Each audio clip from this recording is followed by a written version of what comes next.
there is nothing wrong with us all comparing notes on, hey, how are we going to keep ourselves cyber secure in an efficient and effective way? And I think AI is going to be a similar thing. The specifics around the protocols, the specifics around the compound, that's all individual IP and always will be. But how you might be able to utilize a particular AI or an AI platform for helping with clinical trials, helping with research and development, similar to the cybersecurity space, there's nothing specific and IP related for that specific piece. And that's where I think pharma and biotech IT leaders and our business partners can really help each other.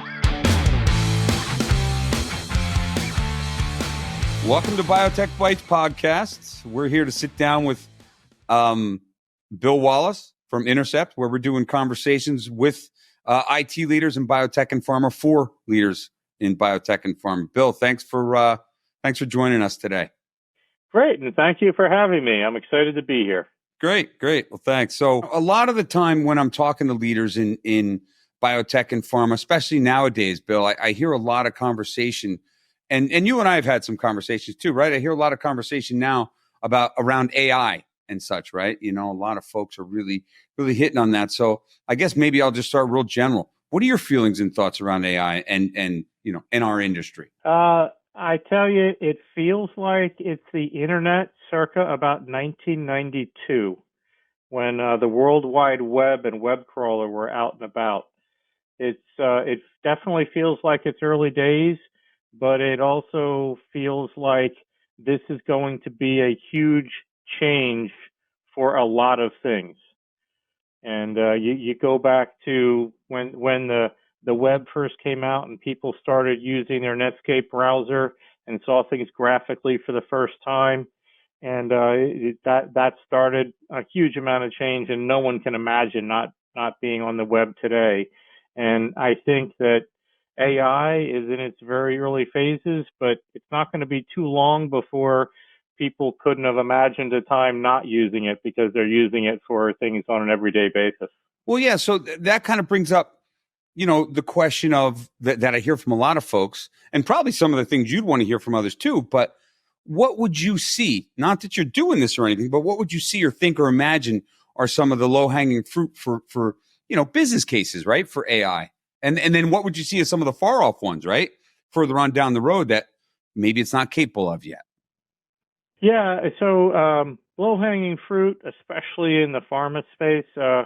So we actually started to use AI recently, and we're doing it where, you know, the old crawl, walk, run. We're definitely crawling. We just rolled it out for our intranet help, right? So now you go to the chatbot.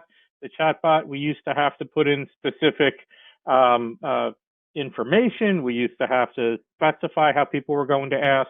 We've now integrated that chat help into an AI capability, and it's very early days, but the results are definitely better than we used to get when it was just us trying to figure out what people were going to need when they were asking, how do I print X, Y, or Z?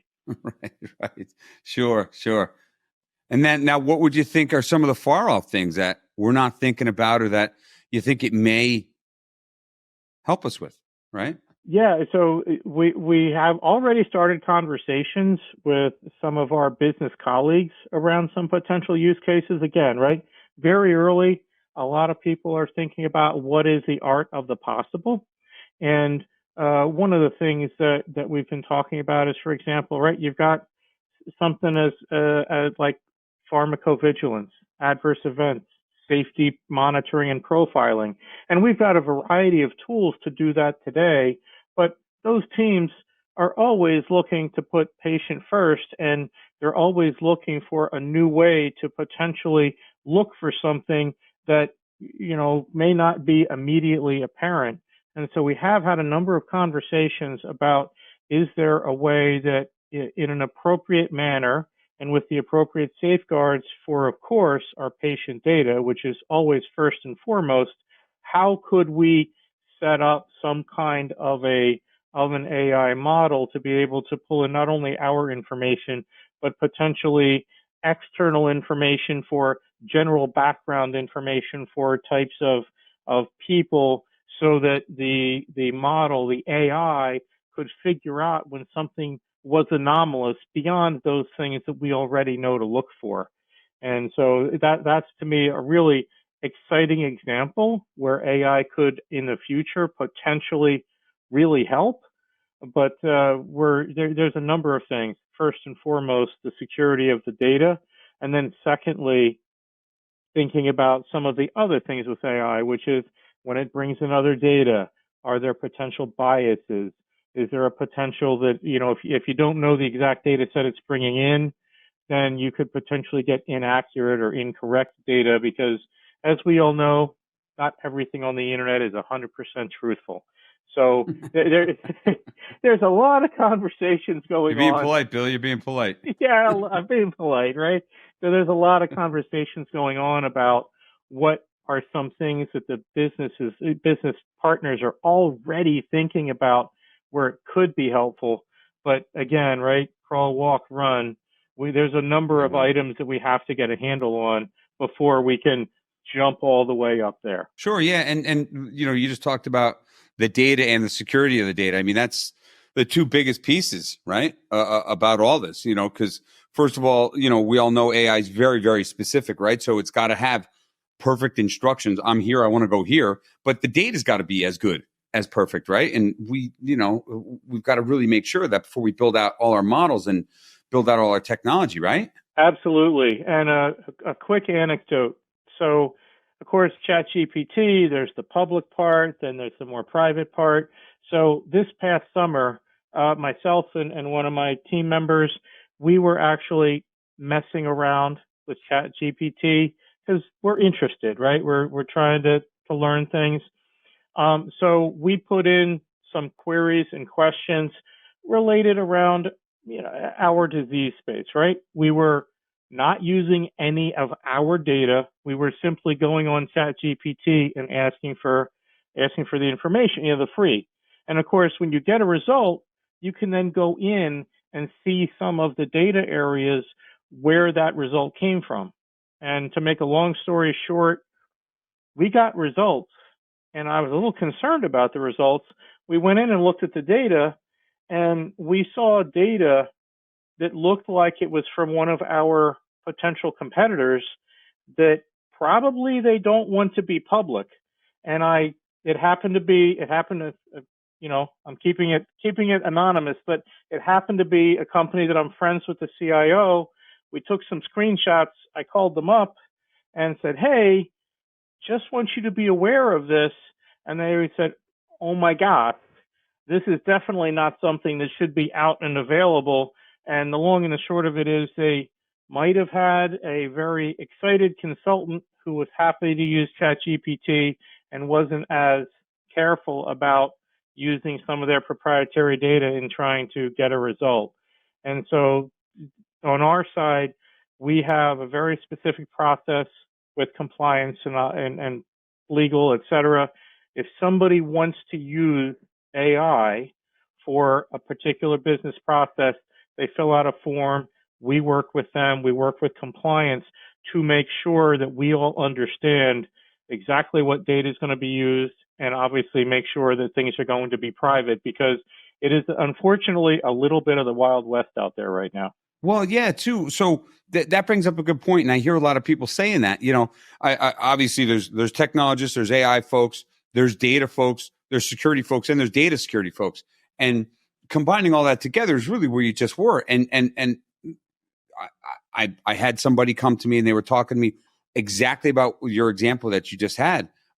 He said to me, we're a few keystrokes away from someone just making a mistake, because this is an open forum. And if our formulas or something get out there, that's a big problem for us. So what I think about when I hear those kinds of things is, do we disable this kind of function inside our corporations?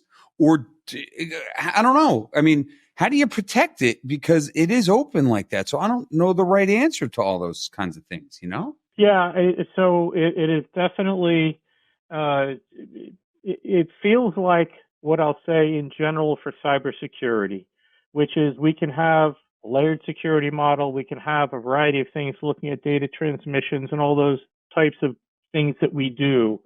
But at the end of the day, it comes down to the colleagues and employees and our partner contractors and consultants being smart as well and understanding when they shouldn't take our data and do something. And that's why we have this process where we have them fill out a form. We don't want to say you can't use AI, because then all it takes is somebody who's doing something on the side and you potentially don't know your exposure. But to your point, we need to make sure that whatever they are doing has the appropriate safeguards, and that we can, as a team, make sure that the benefit is going to be done in a way with appropriate and low risk. Yeah, because again, it's open forum. You've got to have. It's just scary, right? I don't even know how to. It's crazy. Yeah, I mean, it's great stuff. It's awesome. It's cool technology. It's forward thinking. It helps us, but something like that gets out there, and then that's a problem for everybody. Now, as far as I mean, we just talked about how the integrity of the data's got to be great, right? Coming into this thing, do we all have to build up in your thought process? Do we all have to build up our data organizations? Tell me what your thoughts are on that. Well, good question. You look at the large pharmas, right? Your J&Js, your Pfizers of the world. They obviously have their own processes where they're looking at AI and what it can do. And, they're putting a significant amount of money behind that. My company and other, in the smaller and mid-market, we don't necessarily have millions and millions of dollars that we can just throw on, hey, let's see what happens.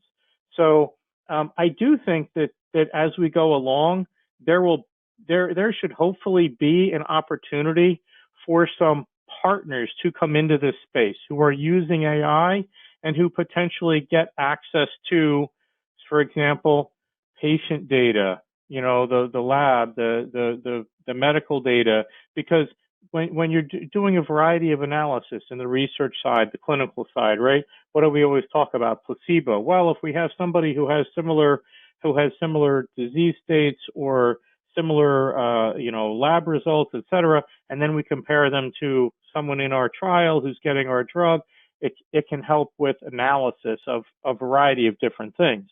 But at the same time, those smaller and mid-market companies can't afford to buy the huge amount and volume of patient data for the small amount that actually relates to, say, our particular disease state. So I do think there's going to hopefully be some partners and providers who think about, okay, we can grab all this data and we can leverage an AI tool where we can keep the data of each individual client of ours separate and distinct, but that they can all leverage this broader pool so that they can take advantage of that. And when we say leverage the broader pool, right, we're in rare liver disease. So, yes, you need a data set that has tens and tens of millions of lives for us to wind up with the data set we care about is probably somewhere in the tens of thousands. So we can't afford to buy tens and tens of millions of lives worth of data to find that tens of thousands. But if we've got a client partner who's building out this kind of capability, and now we can subscribe to just that reduced set based on the lab results, et cetera, the particular protocols that we have that we need, that it would be beneficial for us and hopefully reasonable for us. And at the same time, that partner now can do this with 10, 20, 80, 100 different pharmas and biotech. Sure. And we can all together help to fast forward things in development and safety monitoring and really help the patients that much quicker. And so I'm surprised something like that doesn't exist yet. So you're saying that these big data folks haven't done that yet. They haven't sliced it out for smaller to medium-sized companies. Huh? We are continually looking at to see who's out there and who might be doing this and how we might be able to leverage it. We haven't found one yet. I certainly, So, I would so love, this is a to call to hear. them. I'd love to hear tomorrow that there's somebody we've missed, right? Yeah, this is a call to them. I get it. I Yeah, get it. Okay, I exactly. hear you. So now with the data and with what so data typically resides in the business, right? So typically, right? And so that's kind of a push and a pull too, right? For the IT folks that have to do the security piece of it, right? Because now you got to protect your data. You got ChatGPT. ChatGPT probably, I guess that crosses lines too between business and IT. But then with them owning the data, the business being, being the data owners, usually, not all the time, but usually, does that present challenges for us in IT when it comes to all this, or don't you think so? I would say it absolutely can, and it does. Okay. I would also say that it also depends on the situation. So, Okay. when I first joined where I am now, we outsourced our clinical trials to the CROs, which is very typical. And that included they gathered the data in, they would build out repositories for us, do all the standard stuff that CROs do. And we got a new person in the R&D clinical space, leader there, who joined literally 2 weeks after I did with the organization. And we've partnered very well together. And one of the things that we did was say, look, we're still going to use CROs and we're going to use them for what they're good at. But we want to have better management and governance over the data itself. So we actually implemented for our new trials. We started in 2022, and we've got more coming now between 2023 and 2024. For all new trials, we actually have the repository. It's cloud-based. It's utilizing, one of the more standard platforms in the industry, but our CROs are actually putting the data into an Intercept managed cloud environment. And yes, the business owns the data, but IT helps them, and we manage that environment in partnership with them. And that partnership has come a long way and goes a long way to make sure that we can keep things safe and secure, but at the same time help the clinical and research organizations have the access to the data that they need, because when it's off in a CRO somewhere, they have to request a data pull. If somebody forgets something, it takes days or weeks, whatever it may be. And now they literally, the authorized people have access. They can do those pulls right now. And it allows them to, we're also in the process of building out a repository where we're going to be able to do analysis and reporting. And you can do those kinds of things more easily if you have control of data. So on the clinical side is where you see the biggest usage right now of what we're talking about for the AI and the ChatGPT and things like that, right? I would say that is where I see a lot of the interest there, the pharmacovigilance, and it's about, right, you've got patients who've got certain issues, which is why they're using your drug or potentially using your drug. And a lot of times you really want to compare what are those patients experiencing, whether it's a side effect or a potential side effect. What are they experiencing versus other members of the population who have similar medical issues, but maybe don't fully meet the criteria, or they're, for whatever other reason, they're not yet on your drug. And you want to do those comparisons, and it's not terribly easy without, again, investing in a lot of data that really isn't relevant to you, and without a lot of time and analysis to go very specifically and write out your queries and your procedures. And that's where I see a lot of people looking at AI and saying, hey, if somebody can go in, an AI can go in, and take the data and see what pops, maybe they can find something that in our just specific query language wouldn't otherwise be found. So, I think I see a lot of people looking at AI as a great complementary tool to all of the good work and analysis that they're trying to do today. And they're really trying to figure out, and we're trying to figure out with them, how do we do this in a good, compliant way, not have a lot of false positives, all those kinds of things. Right. Yeah. Well, I bet commercial could probably use it a lot too, I would think, but that's, I guess, yet to be determined. But, with everything we've been talking about here, right? We hit security, we hit data, we hit AI, but do you feel, and maybe we're not there yet, but do you think we're going to have a separate governance / security sort of function around the data as it's specific to AI? Or because traditional security, as we know right now, right, for our systems and for our organization, would really get taxed, I think, if they've got to work on and handle and be responsible for all this. Or am I overthinking it? I don't think you're overthinking it. I think this gets back to the call out to, hey, we'd love some partners who can pull this together for us, because we're trying to rub the sticks together and create the fire right now when it comes to AI. There's a lot of there's a lot of interest both on the technology side as well as our business partners, and so we're working right now to look at some of those use cases and see what it is. So we're definitely enthused. I do agree with you. If we get to the point where we go beyond the crawling and then we're getting to the walking and potentially the running, at that point, it could definitely have an impact. Depending on what partners can do for us, it could absolutely have an impact in terms of compression of job responsibilities and time, and potentially needing to have more people to focus on that. I think that's definitely a potential growth area. If the data folks don't hear this, they should, right? So, so now just general security then. So you don't think then, because I know one of the things that a lot of folks want to hear about, a lot of IT leaders, they talk to me, I went out to a lot of different folks like yourself and asked, what are some things you want to talk about? Some want to talk about AI, some want to talk about security, some want to talk about the combination of the two, which we hit that as well. From a general security perspective, again, I'm not getting specific, right?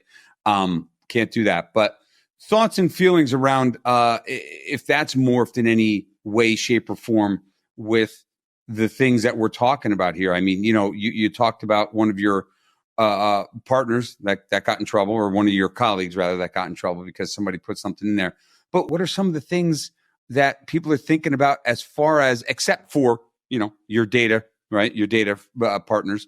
What are some of the things that they're thinking about that they have to do or maybe not do, right, going forward? Like I said earlier, is this a matter of, if it gets too big and well, you were against this. I said, do we shut off ChatGPT? You can't do that because that stifles innovation, right? So is there AI security coming? So there is AI security coming. There is already AI security happening. Palo Alto just had there was an article recently about Palo Alto and about, Palo Alto, right? They've got, firewalls, and they've got a lot of cyber tools.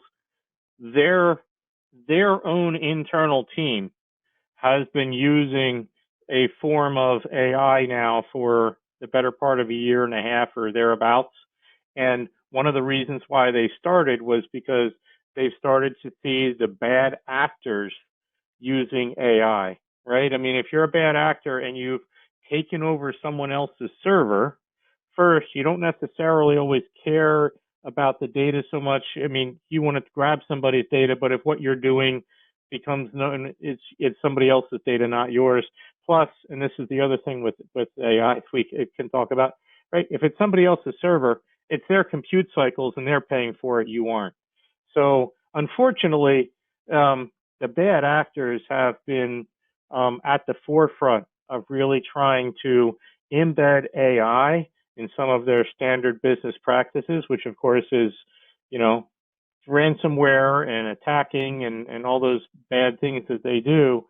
And so one of the things that I see from a cyber perspective, we've actually had to adjust our profile, and everything always changes, but the attack bots that have come along, and now with them using AI in addition to that, we've had to really take a look at automating more of our, layered security model, because the old days of, oh, an alert came in, now let me send it to the security operations center, let an analyst take a look at it, look at the flag, figure out if something is going on. Now these days with some of the things that the hackers have going, by the time that happens, if it takes 30 minutes, they may have thousands of your files if they've compromised something. The days of being able to put eyeballs on an alert and think that that was going to be reasonably sufficient is really going by the wayside. What we've had to do is we've had to look at how can we implement new, more automated security models and automated security posture where when something is detected, we shut something down right away, and then the notification goes out so that we can see, okay, was this a legitimate business process that was happening and now we need to unroll it and unwind it? Or is there something that we need to address here? So it has definitely changed the cybersecurity landscape from where it was just a few years ago. It's funny how, we use really right now, a lot of the, not just the use cases, but the actual usage of AI. When I'm placing folks in AI related roles, it all has to do really for the most part with automation right now. Right. So it's funny how we use AI to automate and the bad guys are using AI to penetrate or automate their penetration. So we got to use AI against AI. You know what I mean? It's interesting. Anyway, just it's very true. So, is there anything else that you think we should hit on that, maybe something that you or some of your other colleagues may want to hear about that are out there? Thoughts or feelings about different areas of IT? I would say, I'm a member of several groups of CIOs, heads of technology across the pharma and biotech space, and we're continually, getting together on a fairly regular basis to talk about these types of topics. And I think, a podcast like this, something along those lines, because we need to all learn from each other. The explosion of all of this change is so monumental across the landscape that no one person can know all or see all.